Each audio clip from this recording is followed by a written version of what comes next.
Әлемдердің Раббысы Аллахқа мадақ.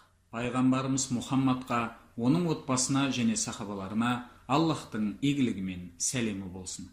Назарларыңызға Ту Ислам сайтының редакциясы дайындаған пайғамбардың оған Аллахтың игілігі мен сәлемі болсын қажылығы, ол туралы ұлы және сенімге лайықты риуаятшылар Жәбирдің Аллах оған разы болсын сөздерінен жеткізгендей атты конспектінің қазақ тіліне аударылған аудио нұсқасын ұсынамыз.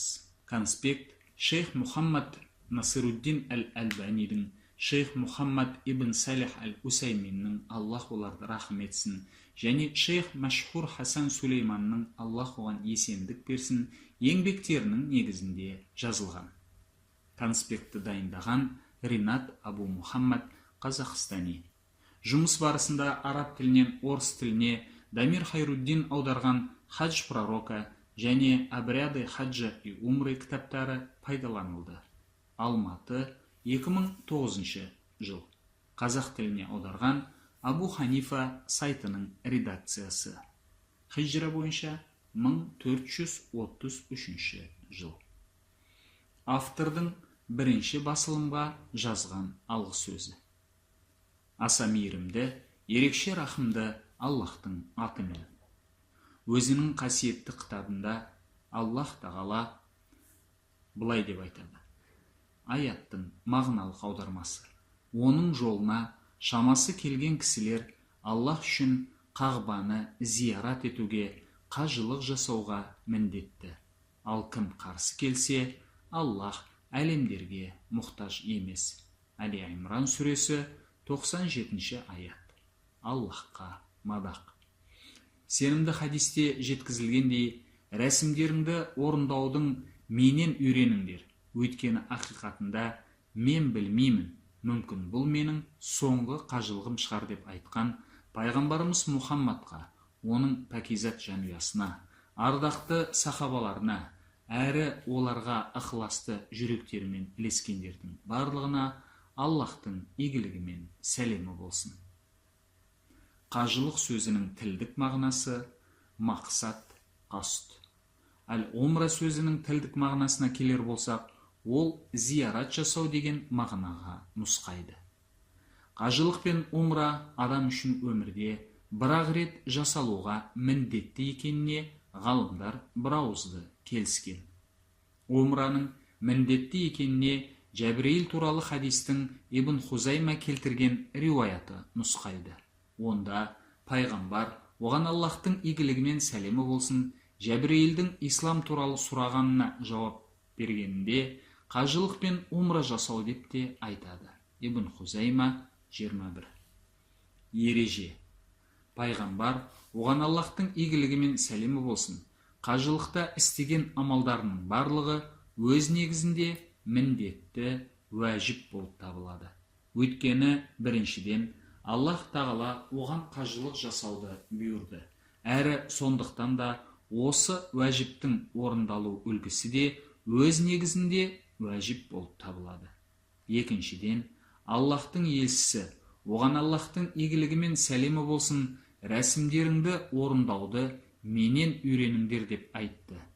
Әрі негіз, яғни Аллах елшісінің оған Аллахтың игілігі мен сәлемі болсын бұйрығы оны орындаудың міндетті екеніне айғақ болады.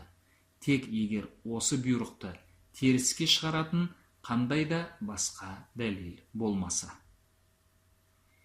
Қажылық парызға айналатын шарттар. Бірінші, ислам. Яғни адам мұсылман болуы керек. Өйткені Аллах тағала кәпірдің құлшылық ғибадатын қабыл етпейді. Бұған Құран былай деп нұсқайды. Аяттың мағыналық аудармасы. Олардың сарып қылғандары олардан қабыл болуына, Аллахқа және оның елшісіне қарсы болғандықтары ғана кедергі болды. Ат-Тауба сүресі 54 аяттың мағыналық аудармасы. Екінші, еркіндік. Яғни адам құл болмауы тиіс. Өйткені құлдың мал-мүлкі оның қожайынына тиісті болады. Бұл туралы пайғамбар оған Аллахтың игілігі мен сәлемі болсын, егер біреу мал-мүлікке ие болған құлын басқа біреуге сатса, оның мал-мүлкі құлды сатып алған адамның меншігіне айналады деп айтқандай. Сондықтан да құлдың мал-мүлкі болмаса, ол қажылықты жасай алмайды. Үшінші, балиғат жасына толу және ақыл парасат, таклиф. Алайда егер бала қажылық жасаса, онда оның қажылығы есептеледі. Бірақ ол оның мойнынан исламның парыз қажылығын түсірмейді. Оның қажылығының есептелетініне имам Муслим жеткізген: біреу пайғамбарға оған Аллахтың игілігімен сәлемі болсын, жас баланы көрсетіп, оның қажылығы есептеледі ме деп сұраған кезде, ол оған Аллахтың игілігімен сәлемі болсын, иә, әрі саған да сауап бар деп айтқаны туралы хадис дәлел болады. Балиғатқа толу ер адамдарда 3 белгінің, ал әйел адамдарда 4 белгінің біреуінің пайда болуымен жүзеге асады. Біріншісі поллюция, екіншісі жыныстық мүшелердегі түктер, үшіншісі 15 жасқа толу. Әйелдерде де тура солай, және тағы бір белгі бұл етеккірдің келуі. Төртінші шарт құдірет, күш-қуат, қудыра. Яғни қажылықты жасауға дене және материалдық мүмкіндігі бар адам болуға тиісті. Бұл мәселенің 4 үкімі бар. Біріншісі, дәулеті мен денсаулығы қажылықты өтеуге жеткілікті адам. Мұндай адам қажылықты өзі орындауға міндетті. Екінші, денсаулығы бар, бірақ қаражаты жоқ адам. Егер қажылықты ақшасыз орындау мүмкіншілігі болса, онда ол мұны істеуге міндетті. Үшінші, дәулеті қажылықты өтеуге жеткілікті, бірақ дене тұрғынан ауру адам. Ол өзінің орнына қажылық жасайтын адамға тиісті қаражатын беруге міндетті. Төртінші, кедей қажылық жасауға қаражаты жоқ әрі ауру адам. Оның мойнынан қажылық міндеті түседі. Сондай-ақ материалдық мүмкіншілікке оның қажылық сапарға кетер кезінде өз отбасына қаражат, яғни нәпақа беріп кетуі керектігі де кіреді. Сондай-ақ адамға қажылық жасауы үшін зекет беруге де болады. Өйткені пайғамбар оған Аллахтың игілігімен сәлемі болсын, қажылық Аллахтың жолынан деп айтқан. Бесінші шарт әйел кісі үшін махрамның болуы. Махрамның болуы күш-қуат, құдірет, қудыра мәселесіне қайта тіреледі. Әрі кімнің махрамы болмаса, сол материалдық немесе дене тұрғыдан мүмкіншіліктері жоқ адам секілді болады. Әйелдің махрамдарына мына туысқандары жатады: әкесі, әкесінің әкесі, ұлы, ұл немересі, туған бауыры, туған бауыры мен әпкесінің, сіңлісінің ұл балалары, әкесі мен шешесінің бауырлары.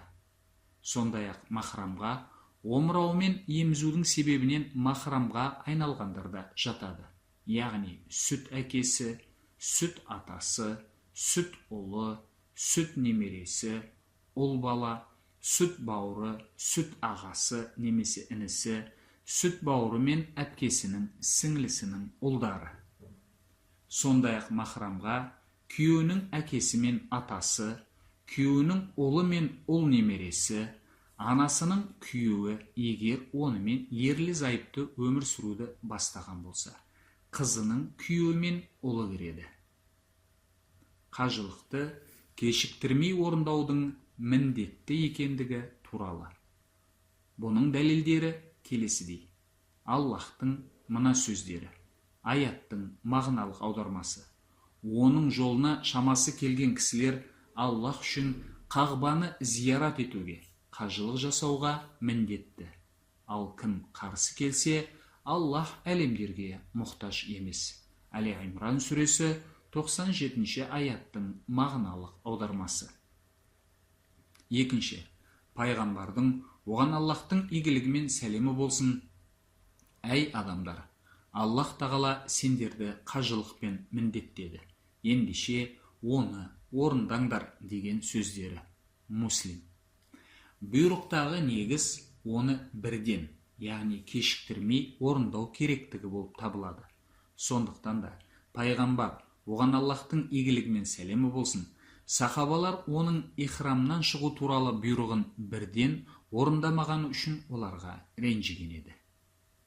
Үшінші, адам оны не күтіп тұрғанын білмейді. Ол осы жылы Аллахтың бұйрығын орындай алуы, ал келесі жылы оны орындай алмауы мүмкін. Төртінші, Аллах тағала игілікке ұмтылуды бұйырып былай деді. Аяттың мағыналық аудармасы: жақсылықта бір-біріңнен озуға тырысыңдар.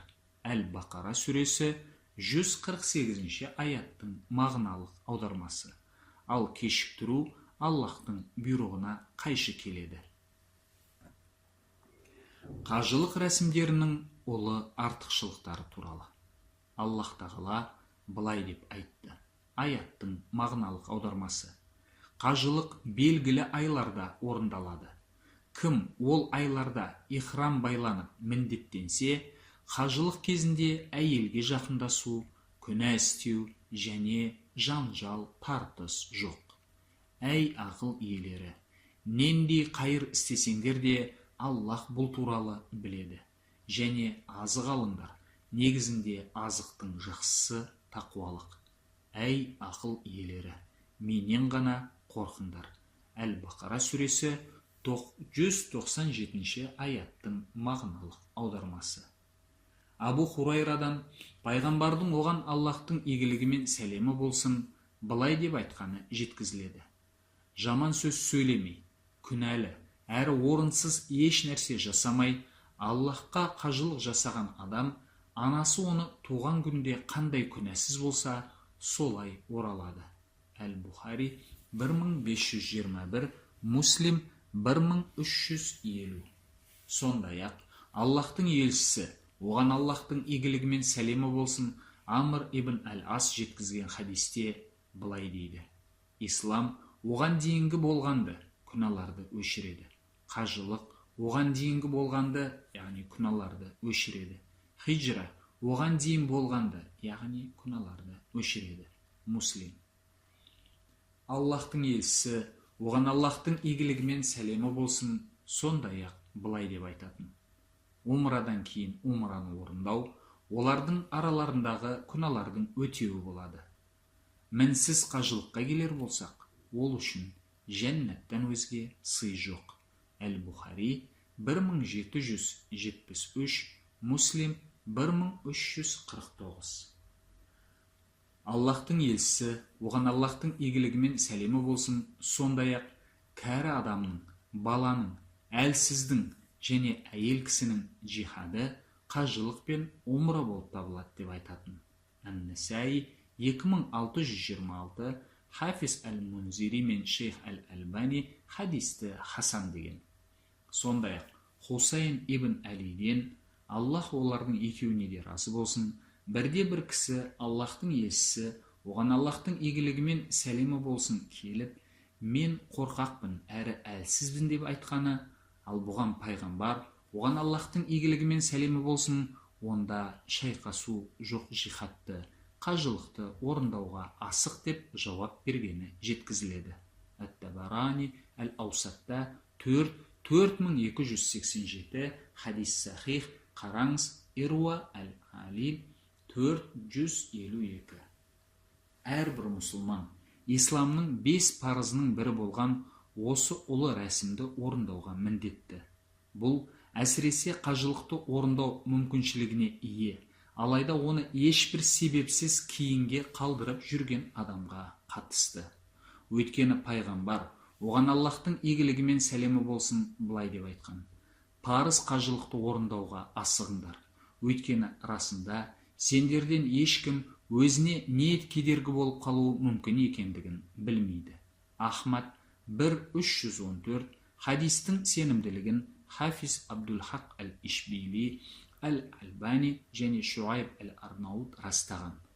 Ал Умар ибн әл-Хаттаб мына қорқынышты сөздерді айтып ескерткен: Кім қажылықты орындау мүмкіндігіне ие бола тұра оны орындамаған болса, оның қалай өлетінінде христиан болып па, әлде юхуди болып па, айырмашылық жоқ. Әл-Исмаили, Ибн Абу Шайба, Саид ибн Мансур, Хафиз ибн Касир иснадын сахих деді. Қараңыз, Тафсир ибн Касир 2.97. Бұдан қалса, бір ауызды пікір Әл-Иджма бойынша қажылықты орындау өмірде бір рет міндетті болып табылатындығына қарамастан, көптеген имамдар қажылықты әр 5 жыл сайын орындауды дұрыс көрген. Мұнымен олар Аллах елшісінің, оған Аллахтың игілігі мен сәлемі болсын, келесі хадисіне сүйенген. Ақиқатында Аллах тағала: егер мен өзімнің құлымның денесін сау етсем және оны кеңшілікке бөлесем, ал 5 жыл өтісімен ол мені зиярат етпесе, онда ол игіліктен құр қалғандардың қатарынан деп айтады. Ибн Хиббан 960, Абу Яғля 1289, Әт-Табарани 110. Хадистің сенімділігін имам Абу Зура, имам Ибн Хиббан, шейх Али Әл-Қари, шейх Әл-Әлбани, Абу Исхақ Әл-Хуайни және Шуайб Әл-Арнаут растаған. Ибн Умар былай баяндайтын: біз Аллахтың елшісімен, оған Аллахтың игілігімен сәлемі болсын, Мина өлкесіндегі мешітте отырғанымызда, бізге біреуі ансарлардан, ал екіншісі Сақиф руынан болған 2 адам келді де сәлем берген соң отырды. Сосын олар: уа Аллахтың елшісі, біз сізге сұрақ қоюға келдік деді. Пайғамбар, оған Аллахтың игілігімен сәлемі болсын, егер қаласаңдар, мен сендерге сұрағыларың келген нәрселеріңді хабарлайын. Ал егер қаласаңдар, сендер мұны өздерің айтыңдар деді. Олар: уа Аллахтың елшісі, хабарлаңыз деді. Сақафи ансарға: сұра деді. Алайда ол: хабарлаңыз маған, уа Аллахтың елшісі деп айтты. Ал пайғамбар, оған Аллахтың игілігімен сәлемі болсын, былай деді: сен қасиетті мешітке бару мақсатында үйіңнен шыққаның үшін саған не сый-сауап болатынын сұрау үшін келдің. Тауаптан кейінгі 2 рақаат туралы, яғни саған ол үшін не сый-сауап болатынын білу үшін, Сафа мен Маруаның арасын айналып жүру туралы білу үшін, Арафатта тұру туралы, бағаналарға тас лақтыру туралы, шашты құру және Қағбаны айналу туралы, осылар үшін саған не сый-сауап болатыны туралы. Әлгі кісі: сізді ақиқатпен жіберген Аллахпен ант етемін, мен дәл соны сұрауды қалап келгенмін деді. Пайғамбар, оған Аллахтың игілігімен сәлемі болсын, ақиқатында сен қасиетті мешітке қарай жол алып, үйіңнен шықсаң, сенің мінген жануарың аяғын әр көтерген және түсірген сәтте саған бір сый-сауап жазылады және бір күнің кешіріледі. Қағбаны 7 рет айналудан кейінгі 2 ракаат намазға қатысты айтар болсақ, онда бұл сенің Исмаил пайғамбардың ұрпақтарынан болған бір құлға азаттық бергеніңдей. Сафа мен Маруа төбелерінің арасын айналып жүруге келер болсақ, бұл 70 құлды босатумен бірдей. Сенің Арафатта тұруыңа қатысты айтар болсақ, онда Аллах тағала төменгі аспанға түсіп, періштелердің алдында мақтанып былай дейді: құлдарым жәннатымды қалап, маған әр жақтан шаштары ұйпалақтанған күйде келді.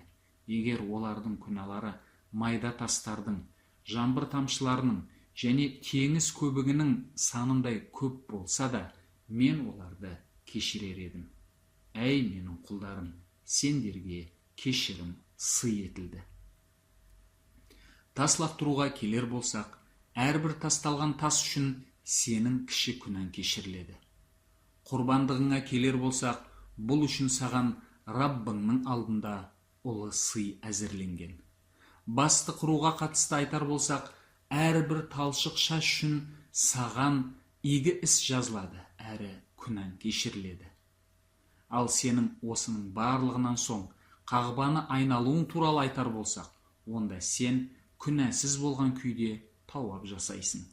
әрі осыдан соң періште келеді де қолдарын сенің иығыңа қойып былай дейді: болашақта саған жазылған нәрселерді орындай бер, өйткені бұрын болған нәрселердің барлығы саған кешірілді. Әл-Баззар 282, Ибн Хиббан 963, Абдур-Разақ 8830, Хафиз әл-Мунзири мен Шейх әл-Әлбани хадистің сахихтығын растаған. Қараңыз Сахих әл-Тарғиб 1112.